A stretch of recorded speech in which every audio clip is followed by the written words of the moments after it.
Bismillahirrahmanirrahim. Assalamualaikum warahmatullahi wabarakatuh. Berita Al-Hijrah 10 April bersama saya Ardi Herman Marzi dan kita ke tajuk utama untuk malam ini. Sultan Selangor titah umat Islam hormati proses penetapan Syawal.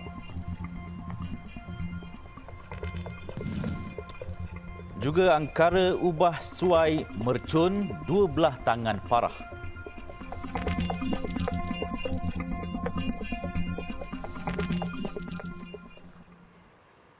Tarikh melihat anak bulan Syawal ditetapkan pada petang Khamis 20 April bersamaan 29 Ramadan 1444 Hijrah di 29 lokasi terpilih di seluruh negara. Perkara itu dimaklumkan pejabat penyimpan Moho Besar Raja-Raja bagi menyempurnakan titah perintah yang di-Pertuan Agong setelah diperkenankan oleh Raja-Raja Melayu. Pejabat penyimpan Moho Besar Raja-Raja dalam satu kenyataan hari ini memaklumkan Majlis Raja-Raja mempersetujui bahawa cara menetapkan tarikh Hari Raya Puasa adalah berdasarkan ru'yah dan hisab. Penyimpan Moho Besar Raja-Raja akan mengisytiharkan pada malam itu juga tarikh Hari Raya Puasa melalui radio dan televisyen. 29 lokasi yang dikenal pasti untuk melihat anak bulan Syawal adalah seperti berikut.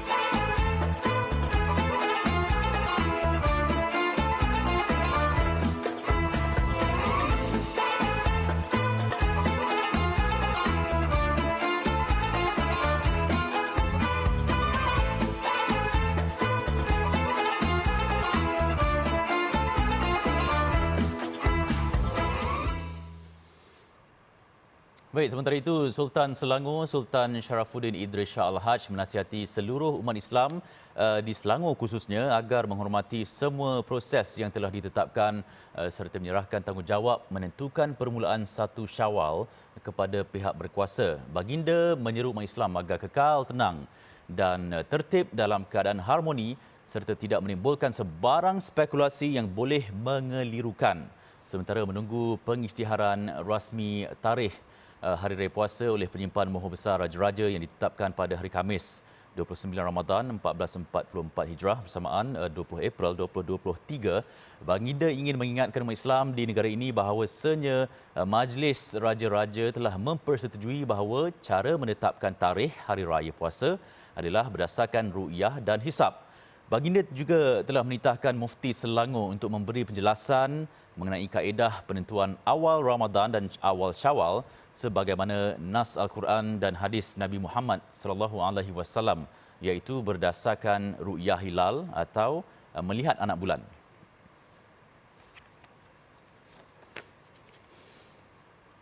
Baik, susulan teka-teki tarikh Hari Raya yang menimbulkan spekulasi. Kita bawakan salah seorang ahli jawatankuasa Falak Wilayah Persekutuan, Ustaz Nik Abdul Rahman Mustafa, untuk menjelaskan berhubung proses penetapan tarikh Syawal. Assalamualaikum Ustaz. Waalaikumsalam warahmatullahi wabarakatuh. Alhamdulillah. Baik Ustaz, penentuan awal Ramadan dan Syawal menggunakan kaedah ru'yah hilal sebagaimana termaktub dalam Al-Quran dan hadis, dan di Malaysia kita mengamalkan kriteria imkan al-ru'yah. Jadi apa syarat yang perlu dipenuhi agar hilal itu dianggap sudah terlihat? Sebagaimana yang kita fahami bahawasanya di Malaysia kita mengamalkan ru'yah dan juga hisab, dan bagi membolehkan kita melihat anak bulan, kenampakan anak bulan, kita ada beberapa kriteria ataupun syarat tertentu. Antaranya ketinggian anak bulan mesti mencapai beberapa darjah dan juga jarak lengkung juga mesti mencapai beberapa darjah.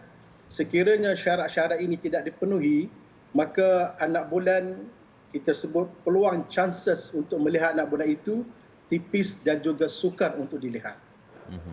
Baik Ustaz, dari segi penentuan hilal tu bagaimana? Sebab ia kita lihat berbeza dengan negara lain. Ada negara yang menyambut Syawal lebih awal dari kita dan sebagainya. Macam mana ulasan Ustaz? Ini satu persoalan yang sungguh menarik. Saya meminta sebagaimana Sultan Selangor juga meminta supaya kita bertenang. Saya meminta semua rakyat Malaysia agar yakin kepada cara penentuan di negara kita. Kerana di negara kita, kita mengamalkan, kita betul-betul berpegang kepada kaedah fiqh dan juga sains astronomi itu sendiri. Tidak ada mana-mana pihak boleh mengatasi keputusan yang dibuat oleh ilmu fiqh dan juga astronomi. Tidak layak dan tidak wajar untuk kita membandingkan dengan negara lain, kerana negara lain itu dia ada standard dia sendiri, kedudukan muka bumi yang berbeza dengan Malaysia. Jadi kalau kita nak ambil panduan negara lain untuk dijadikan sebagai panduan kita, ini suatu perkara yang tidak tepat dengan kaedah syarak dan juga sains astronomi. Itu pandangan saya. Baik Ustaz, sebelum ini isu raya terkejut ni ataupun satu Syawal yang agak mengejutkan. Jarang berlaku kekecohan dalam kalangan umat Islam, tapi sejak 2 tahun kebelakangan ini kerap kali diperdebatkan. Jadi komen Ustaz tentang hal ini dan bagaimana nasihat Ustaz kepada umat Islam yang sedang menonton? Dia bukan raya terkejut sebab saya yang menyaksikan anak bulan di Labuan pada tahun lepas. Dia bukan terkejut. Kita ada anak bulan mesti berdasar kepada rekod dan data. Dia bukan tiba-tiba, bukan suddenly, tidak. Kita ada rekod dan kita ada data. Pada tahun lepas, pejabat mufti wilayah, kita ada rekod dan data dengan kedudukan anak bulan tersebut. Anak bulan mungkin nampak di Labuan. Ditakdirkan Allah Subhanahu Wa Taala, anak bulan nampak di Labuan. Itu kes tahun lepas yang kita sebut sebagai agak special case. Tetapi pada tahun ini berpandu kepada rekod dan data juga, kita mendapati peluang untuk melihat anak bulan itu pada hari Khamis ini, boleh saya katakan dari sudut akademiknya agak sukar dan juga tipis. Namun kita akan menunggu pengisytiharan yang dibuat oleh Pemerintah Besar Raja-Raja. Baik Ustaz, terima kasih banyak atas perkongsian Ustaz. Ada rezeki kita berhubung lagi Ustaz insya-Allah. Insya-Allah. Itu dia Ustaz Nik Abdul Rahman Mustafa selaku ahli jawatankuasa Falak Wilayah Persekutuan bersama kita di talian Skype. Baik, laporan berikutnya, Timbalan Perdana Menteri Datuk Seri Dr. Ahmad Zahid Hamidi telah mengemukakan representasi kepada Jabatan Peguam Negara AGC untuk menggugurkan 47 pertuduhan pecah amanah, rasuah dan pengubahan wang haram membabitkan Yayasan Akal Budi yang dihadapinya. Peguam Hamidi Muhammad Noh yang mewakili Datuk Seri Dr. Ahmad Zahid memohon Hakim Mahkamah Tinggi Datuk Colin Lawrence Sikora yang kini Hakim Mahkamah Rayuan untuk menangguhkan prosiding hari ini sementara menunggu keputusan Peguam Negara Tan Sri Idrus Harun berhubung representasi itu. Memetik laporan bernama Hamidi berkata pihak pendakwaan tidak mempunyai bantahan untuk menangguhkan perbicaraan memandangkan representasi itu mempunyai 200 halaman dan mereka memerlukan masa untuk mempertimbangkannya. Selepas menimbangkan permohonan itu, Sekuerah membenarkan perbicaraan kes itu ditangguhkan dan melapangkan tarikh perbicaraan yang ditetapkan sepanjang bulan ini hingga Julai depan. Hakim itu kemudian menetapkan pada 1 Ogos ini bagi menyambung perbicaraan atau memaklumkan perkembangan lanjut berhubung keputusan representasi. Ahmad Zahid yang juga Menteri Kemajuan Desa dan Wilayah selesai membela diri terhadap 47 pertuduhan iaitu 12 kes pecah amanah, 8 rasuah dan 27 pengubahan wang haram dana Yayasan Akal Budi yang diasaskannya pada Ogos tahun lalu. Bekas Menteri Besar Perlis Datuk Seri Azlan Man mengaku tidak bersalah atas 5 pertuduhan mengemukakan dokumen palsu bagi menuntut kemudahan cuti seberang laut berjumlah lebih 1.18 juta ringgit. Terdahulu kesemua pertuduhan berkenaan dibacakan jurubahasa di hadapan Hakim Mahkamah Session Kanga, Nur Saliha Hamzah. Mengikut pertuduhan, Azlan 65 tahun selaku Menteri Besar Perlis didakwa telah mengemukakan pernyataan palsu membabitkan butiran matan dengan niat mengelirukan kos tiket penerbangan, hotel penginapan dan pengangkutan ke London. Dokumen tersebut didakwa digunakan bagi tuntutan kemudahan cuti seberang laut yang diberikan kepada Menteri Besar Perlis sedangkan tiada perjalanan yang dilakukan tertuduh. Jumlah tuntutan itu dibuat dalam tempoh 5 tahun bermula 2013. Kesalahan tersebut didakwa dilakukan tertuduh di Pejabat Setiausaha Kerajaan Negeri Perlis, Kompleks Dewan Undangan Negeri antara 2013 hingga 2017.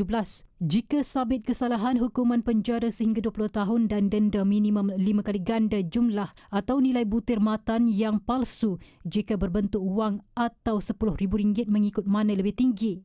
Azlan 64 tahun menjadi adun PAUH pada 2013 hingga 2018 sebelum memenangi kerusi Dun Bintong dari 2018 tahun lalu sebelum tewas pada PRU 15. Azlan yang merupakan Menteri Besar Perlis dari 2013 ke 2022 juga gagal mempertahankan jawatan Ketua UMNO bahagian Kangar pada pemilihan parti itu baru-baru ini.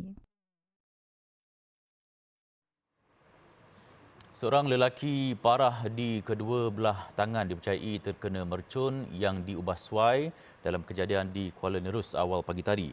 Insiden itu juga menyebabkan mangsa yang berusia 27 tahun mengalami luka di bahagian badan akibat terkena serpihan mercun. Timbalan Ketua Polis Daerah Kuala Terengganu, Superintendent Wan Muhammad Zaki Wan Ismail berkata insiden kira-kira jam 3.30 pagi itu disedari abang mangsa selepas terdengar bunyi letupan kuat berdekatan rumahnya. Abang mangsa kemudian bertindak menghubungi pihak polis kerana mengesyaki berlakunya pergaduhan. Pengadu kemudiannya bergegas keluar rumah sebelum mendapati adiknya cedera di kedua belah tangan, disyaki akibat letupan mercun yang telah diubah suai. Beliau berkata abang mangsa tidak mengesyaki perbuatan jahat daripada mana-mana pihak kerana kejadian ini akibat perbuatan bermain mercun. Jelasnya, mangsa kemudian telah dibawa ke Hospital Sultanah Nur Zahirah HSNZ Kuala Terengganu untuk mendapatkan rawatan dan kes disiasat mengikut Seksyen 8 Akta Bahan Letupan 1957. Wan Muhammad Zaki berkata ini merupakan insiden kedua direkodkan di daerah Kuala Terengganu akibat mercun selepas 4 kanak-kanak mengalami kecederaan angkara letupan mercun yang diubah suai pada 4 April lalu.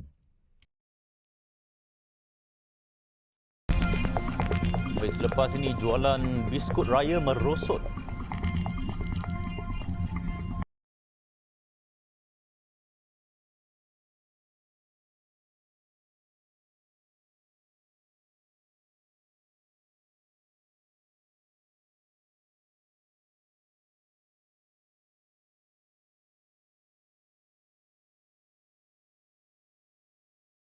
Kas Kewangan Aidilfitri BKKA kepada pegawai perkhidmatan awam dan pesara kerajaan diawalkan daripada 17 April kepada 14 April ini. Ketua Pengarah Perkhidmatan Awam Datuk Dr. Zulkapli Muhammad menerusi surat rasmi pada Isnin memaklumkan perubahan tarikh itu dibuat setelah mengambil kira keprihatinan dalam membantu meringankan beban penjawat awam dan pesara kerajaan dalam membuat persediaan bagi menyambut perayaan.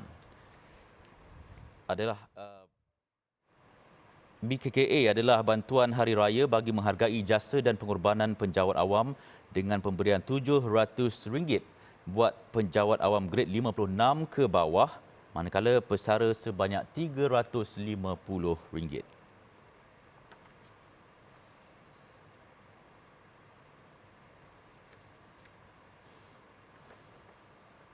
Sementara itu, penjawat awam persekutuan akan menerima bayaran gaji selewat-lewatnya 14 April ini.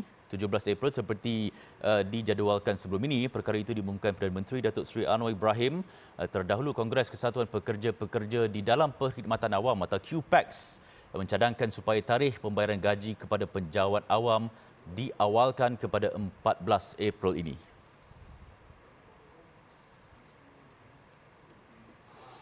Baik, pengusaha biskut raya berdepan kemerosotan hasil jualan sempena Aidilfitri tahun ini apabila tempahan yang diterima berkurangan sekitar 40 hingga 50%.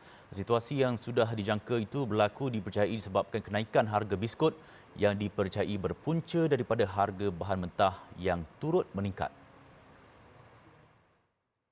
Pengusaha biskut Nur Zuraida Zainal Abidin berkata dia terpaksa menaikkan harga jualan sekitar RM2 hingga RM5 berikutan kesemua bahan untuk membuat biskut mengalami kenaikan antara RM5 hingga RM6. Jika sebelum ini tempahan yang diterima mampu mencecah lebih 2,000 balang, namun kali ini ia merosot 50% iaitu sekitar 1,000 balang sahaja. Permintaan air tahun itu kurang sikit berbanding tahun lepas sebab mungkinlah kenaikan harga biskut. Tapi saya terpaksa naikkan harga sebab bahan-bahan metoh. Bahan-bahan metoh naik. Ketara sangatnya. Contohnya berapa naik? Contoh kalau butter lah. Butter dulu boleh dapat dengan harga RM4, paling kurang lah RM4. Tahun ni RM5.8. Dengan seketul tu 250 gram sahaja. Butter seketul tu. Benda lain? Benda lain macam cherry hari tu 25, lah ni 29. Ada setengah kedai tu 31. Nur Zuraida yang mengusahakan biskut raya dengan dibantu suaminya Muhammad Azrul Apipi Mahazan berkata permintaan kali ini adalah paling rendah pernah diterima sejak mula membuat biskut 11 tahun lalu. Walaupun sambutan kali ini berkurangan, namun dia tetap bersyukur kerana masih mempunyai tempahan. Seorang lagi pengusaha biskut, Roslaini Razak, 33 tahun ketika dihubungi turut memaklumkan perkara sama apabila tempahan berkurangan sehingga 40% tahun ini berbanding tahun lalu. Dia juga terpaksa menaikkan harga jualan daripada RM28 sebelum ini kepada RM33 bagi setiap balang 400 gram untuk menampung peningkatan kos bahan mentah.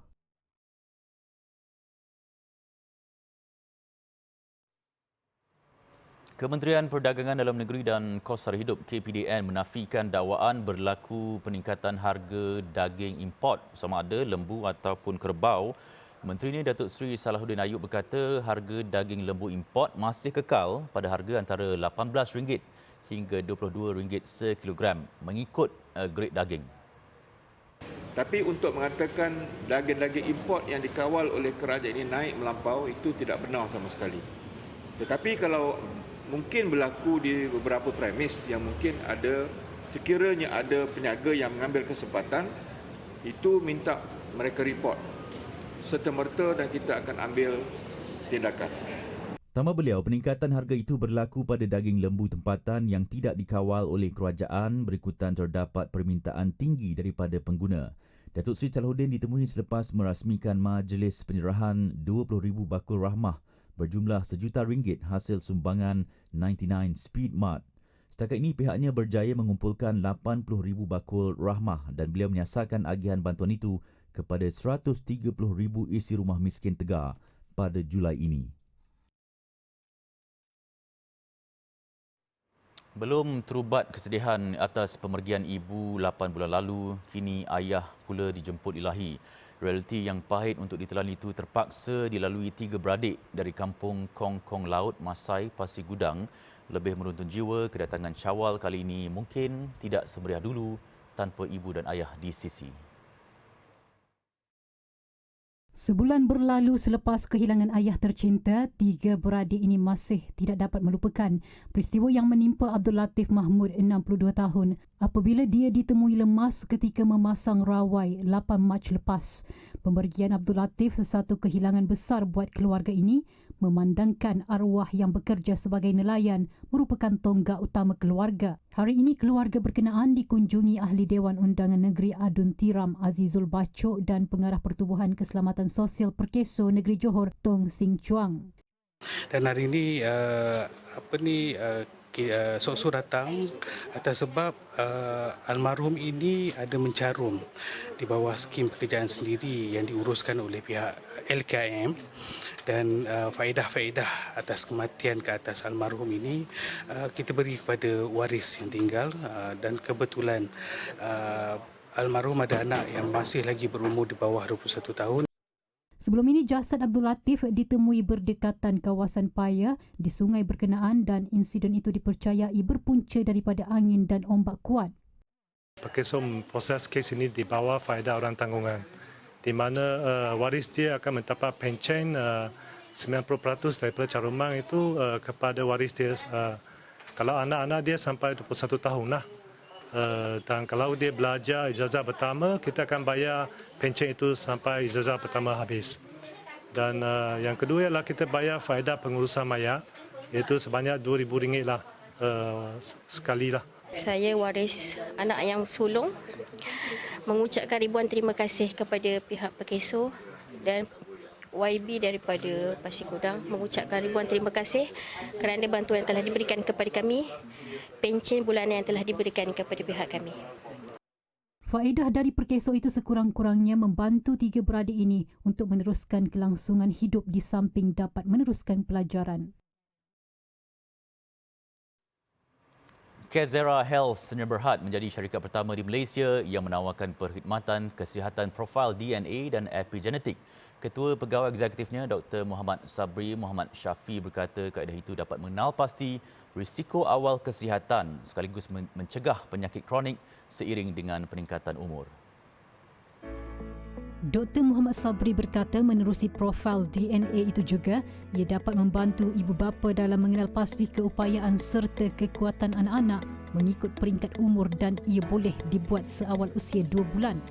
Parents ataupun ibu bapa dapat mengenal pasti talent, EQ, IQ, personality kanak-kanak tersebut dan berupaya untuk memberi fokus kepada membangunkan kekuatan mereka dan juga mengatasi apa sahaja cabaran ataupun kelemahan yang dihadapi oleh anak-anak mereka supaya mereka dapat mencapai tahap yang lebih tinggi dalam pencapaian mereka. Perkhidmatan kesihatan ini juga unik di mana kaedah DNA profile menggunakan sampel air liur bagi mengetahui tahap kesihatan badan melalui umur biologi badan serta analisa 10 cap jari untuk mengenal pasti kekuatan peribadi dan kaedah pembelajaran paling efektif. Terdahulu, Kezera Health Sdn Bhd menandatangani perjanjian persefahaman MOU bersama 19 rakan strategiknya terdiri daripada pelbagai syarikat di Putrajaya semalam. Kerjasama itu meliputi usaha untuk memajukan kaedah profil DNA dan epigenetik selain membantu orang ramai mencari alternatif untuk memperbaiki kekurangan atau kelemahan anak mereka. Parents kita kena bijak, kita kena cari smart way. So Kezera ada solutions di mana kita boleh kenal pasti strength anak-anak kita dan weaknesses anak kita. Jadi Kezera adalah pemangkin dalam memperkasakan masa depan anak-anak. Jadi bagi naluri saya amat quite excited dengan potensi gabungan di antara Kezera dengan naluri sebab kepakaran atau pengalaman kami adalah dengan menyediakan pembimbing kesihatan. Pada majlis ini turut dilancarkan Kezera Apps bagi membantu dan membimbing pengguna meneliti laporan DNA profil secara digital. Dalam tempoh 5 tahun akan datang, Kezera berhasrat untuk menjadi syarikat utama di Malaysia yang tampil dengan alternatif bagi pencegahan penyakit kronik agar setanding dengan negara maju yang lain.